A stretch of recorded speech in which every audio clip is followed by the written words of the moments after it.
Yes, before we started the Sutra Resounding, he gave a little bit like maybe lecture explanation. He said that it's very nice to have the space filled with the sound of the Sutra, and actually was very nice for me to hear that, because it actually made sense about why you speak things, why you not only keep them in your mind, why you speak them. And I imagine that actually all these 1,000 people or 3,000 people all saying the sutra, it must reach someone there, you know, there must be someone there we can't see and we can't feel. And if so many people try to reach out, then, you know, this someone, at least someone can be reached, I think.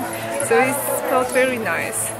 I felt very touched by the Resounding, how do you call it, ceremony, because we were reciting at the same time in 3 different languages, and especially the ethnic Chinese, they are very encouraging. Well, they have the tradition of sutra recitation, and we Westerners don't have that, and I think it's an important part that we forget about, which the Sutra Resounding ceremony.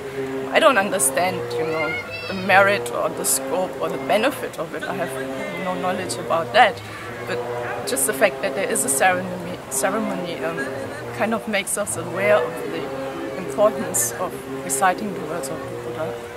And I found it very touching to be able to recite with so many people the whole sutra at one time. I found that really mind-blowing, exactly, and very humbling also.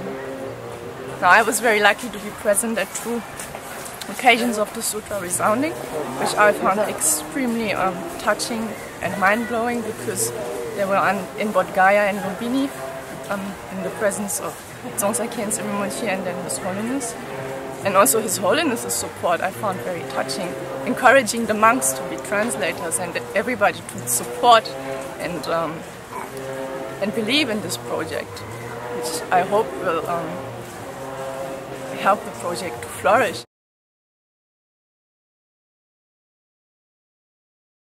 The whole project of translating the Tanjur and Kanjur is amazing. It's really amazing.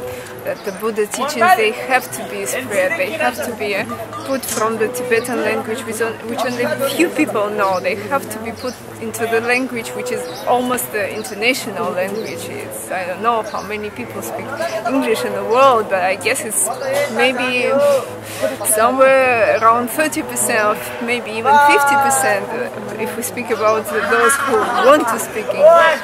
So it's like an international language, and it would be great, it would really be great. I personally think that the meditation texts are more important to be translated first, but there are different kinds of people, and some tend to be more scholar type and some tend to be more meditation type, so they have to be accessed for both of them. And if meditation, at least you can get explanation and say it in Tibetan without really, you know, understanding, just knowing the meaning. But with the sutras, you really have to have a good translation. You really have to know all the details that was said in the text, that Buddha meant. All the details, they have to be in there, and they have to be translated properly. So it's a great job.